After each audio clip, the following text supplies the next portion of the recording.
Okay, let's bring Spike Cohen in. He's been on the show before, and as I said earlier, this was the vice presidential candidate for the Libertarian Party of the United States in the last election, and just been a very outspoken person for liberty on social media and all over the place. So thank you for coming on to talk to us today, Spike. Yeah, thanks for having me on again, Cory. Good to talk with you, man.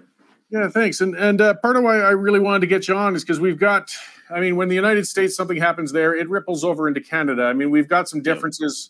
We've got some cultural differences, legislative ones, but still we share our issues. And the big debate on both countries right now is firearm control. That always happens whenever there's a terrible tragedy, as there was in Texas.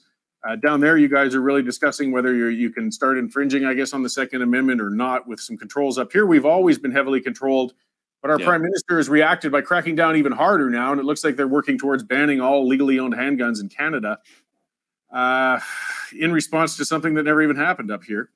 Yeah. But, where do we go from there? I guess, like, I'll just start out, though, there is a problem. I mean, I think it's hard to deny whether it's cultural or where do we go with it. But I mean, there's not really many developed nations that are dealing with such, even if they're sporadic and horrifying, shootings like that in schools. Like, where do we look to try and reduce those and stop that sort of thing from happening? Well, I think, Cory, we have to look at the fact that in the United States, and like you said, this ripples over into Canada because anything that you can get in the United States can easily be taken to Canada through multiple points of ingress and egress. In the United States, there are more guns than people. Now, whether you like that or not doesn't really matter. There are more guns than people. That's not going to end without some kind of massive door-to-door gun confiscation program, which ironically would end in much more gun violence than any other proposal being floated. So unless you're going to try to pretend that we can make guns go away, which we can't, there are guns. They simply exist. So now we have to decide, how do we interact with and allow people to, or not allow people to, have access to those guns? Who should we be allowing or not allowing to have those guns? And that results in the kind of policies that we have right now, which led to the Uvalde shooting. Let's be clear what happened there. Government mandated through the no gun zone laws that they passed in the 80s and 90s. I'm not sure exactly when it happened in Texas, but it was in that period. They mandated that school children in public schools be vulnerable and completely unguarded from attack, which has led to school shooters picking schools as their target for mass shootings because they know that they're fish in a barrel zones. There's no one there that's going to protect them. Then they had the police stay outside for over an hour and stop horrified parents from going in to try to protect or protect their children or stop the shooting from happening. Then they tried to lie about it and say that, that there was nothing they could do. They had tried everything they could, when the reality was they had literally stood there. Then finally someone showed up and broke the government's orders and stepped in and stopped the shooter. And then they are now blaming it on the fact that, I and many other Americans may or may not own a rifle. That's the reason why this happened. You cannot legislate bad people into not having guns, at least not in the US and by extension not in Canada. Because in order to be a shooter or a mass shooter or a murderer, you have to have two things: not caring what the law is and a desire to hurt lots and lots of people. Oh, you need a third thing too. You need to not care what the consequences of your actions are. The laws aren't going to stop someone like that. What they are going to stop are law-abiding people who might actually defend themselves against someone like that. Yeah, and that's what we keep getting to. I mean, the bottom line is law-abiding people are the low-hanging fruit. They're the easy ones to go after because they're compliant. And we've seen this, as you pointed out, in Canada. We have a 9,000 kilometer border between our countries. It's huge. It's the longest undefended border in the world, and it's very easy to smuggle things across it, particularly small items like handguns. And it's been documented by the police. Toronto has a big gang war going on. They have a lot of shootings. Over 86% of the firearms they've picked up off the gangsters were smuggled in from the United States. But what's the Canadian reaction? Let's go after the law-abiding handgun owners who are already very seriously controlled and were never committing the crimes in the first place. But I mean, how do you stop that knee-jerk reaction? That's the problem. Well, and this is a tale as old as time, Corey, in the US and possibly in Canada as well. During alcohol prohibition, during that war on that particular drug, thanks to alcohol prohibition, it created a black market for rum. For At that point, they were two-bit thugs, but they turned into some of the wealthiest and most powerful people in the country inside of a year or two because they were handed $1 billion industry for them to have exclusive control over. And as a result, they engaged in brutal gang warfare in order to fight each other for turf. This, by the way, was something that did not happen when alcohol was legal, because if you had a legal product that you were selling, why would you engage in brutal gang warfare? You would just compete with your competitors legally, like on all other legal products. And as a result of that, the government blamed the Tommy gun. That was the problem. It wasn't the fact that they had created a black market and that the black marketeers were fighting each other. No, it was a gun that had existed for at least a couple decades at that point. That was the problem. And so they passed the NFA. We're seeing that now. The war on drugs has created gang violence, which is blamed on the gun. And it makes no sense at all. Well, yeah, and that's getting to where I wanted to go with that too, because I mean, actually, here in Calgary, we have a record amount of shootings happening as well, and Yeah. pretty much all of them are always gang related. When you have a limited commodity, the unprincipled are always going to get in there, and they're going because it makes it profitable. I mean, we used to have cigarette smuggling when we put the cigarette taxes up too high in Canada 30 years Exactly. ago. We literally have cheese smuggling, a side note, but because we control our dairy up here so much that it's actually 30% cheaper to get dairy products from the United States if you can get them across the border. But the underlying issue then is the addiction issues. We do have an opioid crisis going on. We got more people addicted to items like fentanyl and meth and things like that than we've ever seen in the past. That brings about a massive drug trade that's very lucrative, and they're having their turf wars. But again, how can we realistically get to that? I mean, I suspect yourself and more like me, but it's a hard thing to sell. If we start moving towards decriminalizing actually some of these drugs and cutting into that, we can get to the solution of that problem. But that's difficult to get past on people. They're too busy looking at the firearms.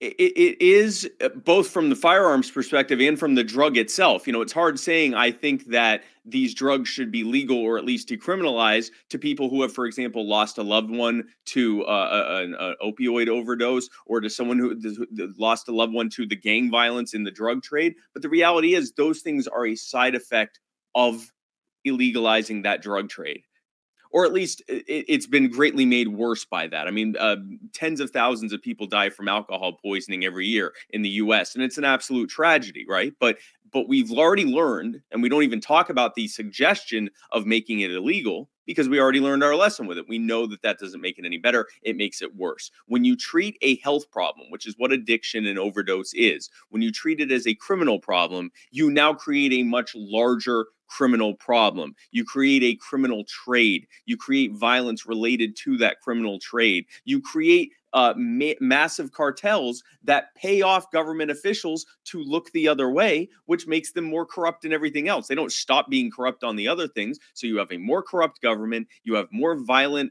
trades, and you have people that have a legitimate health problem that are being treated like criminals or not being treated at all and end up dying in the streets as a result of it. That's not fixing anything. And it's certainly not fixing the gun violence problem.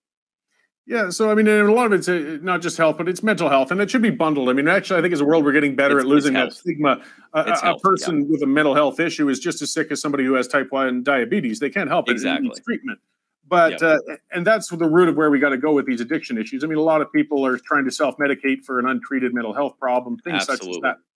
But getting further, can that be tied a little bit? Because the thing that mystifies so many of us again is what is compelling. I mean, we'll never know for sure, but somebody to get up and say, "I want to go out into a school and start shooting children." I mean, we see them sporadically. It's going to happen, but is it a perception that we're seeing this more now, or are there really more of these shootings happening? So if you look at the data, the number of murders, including murders by gun, have been kind of, at least in the US, I don't know the Canadian stats, so these could be completely wrong for Canada, but in the US, they've been kind of slowly dropping. They reached a peak in the 1960s and 70s. Some would argue because of the massive gun control that had happened in the 60s and 70s that it reached a peak around then because a record number of Americans were unable to legally defend themselves. Regardless of whether it was because of that or not, it's starting in the 60s, starting in the 80s, it started to slowly drop. In the last few years, it's been ticking back up, but it's still nowhere near the highs that it was even 20, 30 years ago. So it is much lower. mass shootings had a major increase in the 1990s. But part of what happened was they lowered the number of deaths from, I think, or number of shootings from number of people that had to be shot from either, I think, 5 down to 3 to qualify it as a mass shooting. So it's hard to compare apples to apples there. What I do know is that looking at it at a granular level, at the why would someone choose to go and kill a bunch of people level, I think that we're looking at very often a failure of the health system to identify actual mental health issues. I think we're looking at a failure of the school system, at least in the US, we're looking at that. And I think we're looking at a lot of failures that result in someone who feels so angry and desperate that they end up doing something terrible like this. And I think in some cases, it's just that some people, whether you want to call it evil or whatever else, some people end up just doing something like this. And that's where you need to look at the deterrent effect.